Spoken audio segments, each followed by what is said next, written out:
What I'm working on right now is a goblin sculpture. I'm going to have him riding on the back of a giant black wolf. And what I've started working on right now are the props for the sculpture. But this is a sword that it was holding that's basically just a popsicle stick that was chopped up, some string for the handle, and some acrylic paint to give it a rusted, unfinished look. Neat thing I found out about baking this after I painted it a little bit in the first sculpture, which is now gone, was that the paint actually formed little bubbles and imperfections in it since I had previously primed it. And then after I had baked it with the acrylic paint on there, the acrylic paints caused it to bubble up in different spots and made it look like a very, like half-forged kind of weapon, which was really a nice touch. The next one that I did this just a couple days ago, is a tiny bow and arrow that the goblin will be holding as he's going. It'll be more like this angle, like he'll be aiming the bow, trying to take a shot. This is completely fabricated in the basement here. All I did was, I was actually a bit impressed with myself. I actually carved out the bow from a standard piece of wood, which was back here. You can see where I took it from right there by grinding it out. And then went ahead and just took a Dremel and started tweaking it and fine-tuning it a little bit. And this is actually very impressive for me because I can't carve wood. So I was very impressed. Again, it's a string on the grip. The string that is pulled here is actually very fine copper wire that I had in a set of fly tying stuff. If you have ever gone fly fishing, you know how to tie your own flies. This is the copper string, and it's thinner than monofilament, so I have to double it up to make it look like it's coiled string. And there's also some here at the top holding on the two little trophy feathers, and some near the tip to act as though it's tied on the tip of the arrow. The arrow is made out of the back ends of incense. Went ahead and just cut them off. And I started by gluing that to the bow, and I've actually pulled the string taut, so the bow has a bit more of a bend to it. It's actually been pulled, which is a neat little thing about that. The feathers, the flocking on the end of the arrow here is actual feathers from my fly tying kit. The trophy feathers up here are also that. These are peacock feathers. These are, I believe, owl feathers that were found and put on the kit. I'm not for certain on that. The tip of the arrow is made out of insulation foam, the kind that you can find at Lowe's. It's a tiny little sliver I cut with my foam cutter, which was a great investment in my opinion, especially for the beginning of this project. And then the whole thing is just painted with acrylic paint and then sealed with a workable matte finish. Putting it all together, it's basically just little drops of super glue. For this kind of stuff, I like to use the gel super glue just so that way it doesn't run everywhere and you get those weird streaks of color where the glue won't pick up your paint as easily. So using the gel super glue helps out immensely. So there's that. I'm also working on making a quiver with several more arrows in it. I have 3 here that I've already made up. It takes about 10 to 15 minutes a piece to make 1 arrow. So it's a bit of a tedious task, but in the end I believe it's going to be very well worth it. And here I've got one where you can see what I've been doing to put the feathers on. Is I put on one spot and then hit it with a little bit of super glue, stick the feather on, wait about 5 minutes, do it again here, and then do it again here. And then I just take a pair of side snip wire cutters, which I have found these have given me the best result because these are eyelash scissors. If any of you out there are ladies, you know exactly what these are. And just an old pair of craft scissors.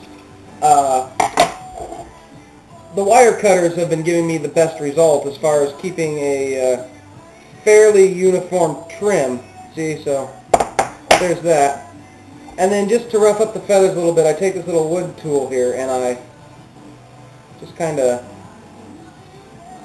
mess them up just a little bit, you know, because these aren't like knight in shining armor kind of arrows. These are bestial, you know, tribesmen, goblins style arrows. I'm going for more of a, not so much a standard, you know, bottom rung, belly feeding goblin that is normally portrayed in D&D.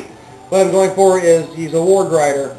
So he's, you know, an elite warrior amongst the goblins. So he'll have all different sets of equipment and things like that at his disposal. That'll be on the final sculpture. The sword and the bow are two of them. Now other things that I'm doing for little decorations here or there are little clumps of feathers. Like this. This is from the chest of a rooster, which also came in my fly tying kit. And again, it's just the copper wire there on the end, super glued to the feathers and then just wrapped around. That way it emulates string. Here's one that I have yet to have put the copper wire on. And all I'm basically going to do is just pull them down like so. And then you can bend them after you've done that. And then a little dab of super glue. You don't want much because it will stick to you.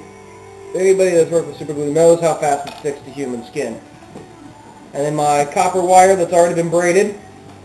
Learn a neat trick for braiding my wires on any of them is putting them in a power drill, kicking the power drill on, and just holding the opposite end in like a toothpick or something. And it will immediately bend your wire. So I'm going to also start doing that for armatures just because it's so, it's far less aggravating, time-consuming, and it's a lot easier on your hands. Because I'm starting to, I believe I'm starting to get the first signs of like carpal tunnel, but we'll see.